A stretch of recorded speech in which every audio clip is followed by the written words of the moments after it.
കഴിഞ്ഞ കുറേ ദിവസമായി മഞ്ചേരി മെഡിക്കൽ കോളേജിനെ ചുറ്റിപ്പറ്റിയുള്ള വിവാദങ്ങൾ പുകയുകയാണ്. ആരോഗ്യമന്ത്രിയോട് കൂലി ചോദിച്ച കരാർ ജീവനക്കാർക്കെതിരെ കേസെടുത്തതും പൊതുവേദിയിൽ മന്ത്രിയും നഗരസഭാ ചെയർപേഴ്സണും ഏറ്റുമുട്ടിയതുമൊക്കെ നമ്മൾ കണ്ടതാണ്. മെഡിക്കൽ കോളേജിനൊപ്പം പ്രവർത്തിക്കുന്ന ജനറൽ ആശുപത്രിയുടെ ചുമതല ആർക്ക് എന്നതാണ് പുതിയ വിവാദം.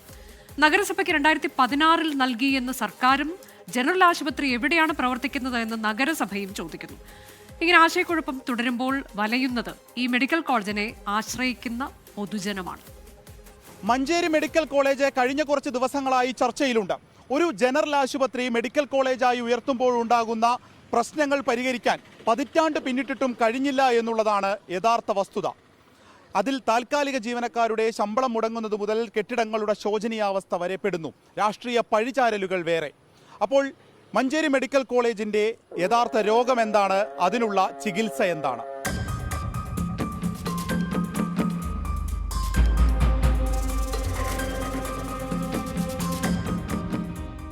ഈ മാസം 12-ാം തീയതി വിവിധ പദ്ധതികളുടെ ഉദ്ഘാടനം നിർവഹിക്കാൻ ആരോഗ്യമന്ത്രി വീണ ജോർജ് മഞ്ചേരി മെഡിക്കൽ കോളേജിൽ എത്തിയതോടെയാണ് പുതിയ വിവാദങ്ങളുടെ തുടക്കം.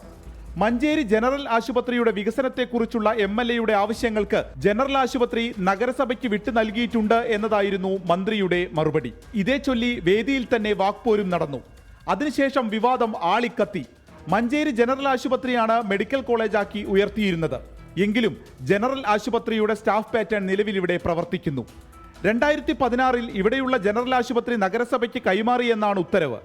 9 വർഷങ്ങൾക്ക് മുൻപ് നഗരസഭയ്ക്ക് കയ്യിൽ കിട്ടിയിട്ടും വികസനം മുടക്കിയെന്നാരോപിച്ച് CPIM മഞ്ചേരി നഗരസഭയിലേക്ക് മാർച്ച് നടത്തി. എന്നാൽ ഇക്കാര്യത്തിൽ നഗരസഭാ അധ്യക്ഷയുടെ മറുപടി ഇങ്ങനെ: 2014 റിപ്പോർട്ട് വന്നിട്ടുണ്ട്. പക്ഷേ വന്ന റിപ്പോർട്ട് ഇതാണ്, അതായത് ഭരണ നിയന്ത്രണം അതാണ് അതിൽ പറഞ്ഞിട്ടുള്ളത്. എന്നാൽ പിന്നീട് ഇത്ര കൊല്ലമായിട്ട് ഒരു ലെറ്റർ പോലും മഞ്ചേരി നഗരസഭയിലേക്ക് വന്നിട്ടില്ല.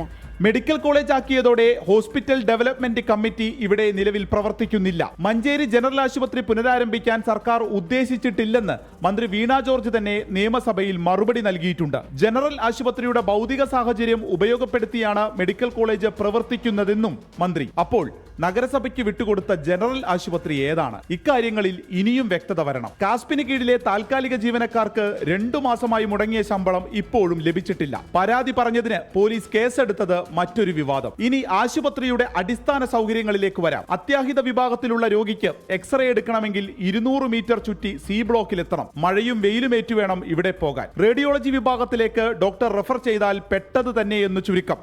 മെഡിക്കൽ കോളേജിൽ MRI സൗകര്യവുമില്ല. ഞാനിപ്പോൾ MRIന്റെ ടെസ്റ്റിന്റെ കാശ് കുറവുള്ളതും തിരഞ്ഞെടുക്കുക. കാരണം ഇവിടെ ഇല്ല, കോളേജിലില്ല. 6000 റുപ്യ ആവും പറഞ്ഞു MRI ചെയ്യാണെങ്കിൽ. പുറത്തുനിന്ന് 1500 1500 കുറച്ച് തരാമെന്ന് പറയുന്നത്.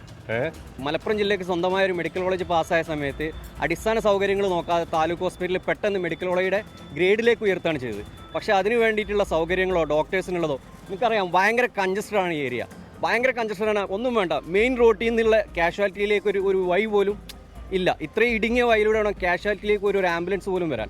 അതെല്ലാം പോട്ടെ, ഡോക്ടേഴ്സിൻ്റെ ശമ്പളം പോലും മര്യാദ കൂടെ കൊടുക്കുന്നില്ല. അപ്പോൾ പേരിന് മാത്രം ഗ്രേഡല്ല ഞങ്ങൾക്ക് വേണ്ടത്. ഞങ്ങളുടെ ആവശ്യം ചികിത്സയാണ്. സോ മാന്യമായ സംവിധാനങ്ങളോട് കൂടിയിട്ടുള്ള ഒരു അടിസ്ഥാന സൗകര്യത്തോട് കൂടിയിട്ടുള്ള ഒരു മെഡിക്കൽ കോളേജാണ് മലപ്പുറം ജില്ലയുടെ സ്വപ്നം. മഞ്ചേരി മെഡിക്കൽ കോളേജിന് ലഭിക്കാനുള്ള പണത്തിന്റെ കുടിശ്ശിക കൃത്യമായി ലഭിച്ചാൽ തന്നെ പകുതി പ്രതിസന്ധികൾക്ക് പരിഹാരം കാണാം. പിന്നീട് സ്ഥലപരിമിതിയാണ്. അതിനായി കൂടുതൽ ചർച്ചകൾ നടക്കണം. മെഡിക്കൽ കോളേജ് പൂർണ്ണമായും ഇവിടെ നിലനിർത്തി ജനറൽ ആശുപത്രി ഇവിടെ നിന്നും മറ്റൊരിടം കണ്ടെത്തി അവിടേക്ക് മാറ്റണമെന്നൊരു വാദമുണ്ട്. അതിന് ബലം കൂടുന്നുമുണ്ട്. അതിന് രാഷ്ട്രീയം മറന്ന് എല്ലാവരും ഒന്നായി നിന്നാൽ മാത്രമേ സാധ്യമാവുകയുള്ളൂ. മെഡിക്കൽ കോളേജിൻ്റെ നെഗറ്റീവ് മാത്രം പറയുകയല്ല. ഇതാ കഴിഞ്ഞ ദിവസം നവീകരിച്ച അമ്മത്തൊട്ടിലിൻ്റെ മുൻപിലാണ് ഈ നിൽക്കുന്നത്. അത് ഉദ്ഘാടനം നിർവഹിച്ചു കഴിഞ്ഞു. അപ്പോൾ അതൊരു നല്ല കാര്യമാണ് എന്നുകൂടി ഈ ഘട്ടത്തിൽ സൂചിപ്പിക്കട്ടെ. ഹർഷക്കിനൊപ്പം വിപിൻ C വിജയൻ, 24 മലപ്പുറം. പൊതുജനം കഴുതയല്ല സാർ. ലോകത്തെവിടെയായാലും ഏത് സമയത്തും 24 വാർത്തകളും ഓഗ്മെന്റഡ് റിയാലിറ്റി പാക്കേജുകളും എക്സ്പ്ലെയിനറുകളും വിശദമായി കാണാൻ ഞങ്ങളുടെ YouTube ചാനൽ നിങ്ങൾക്ക് സബ്സ്ക്രൈബ് ചെയ്യാം.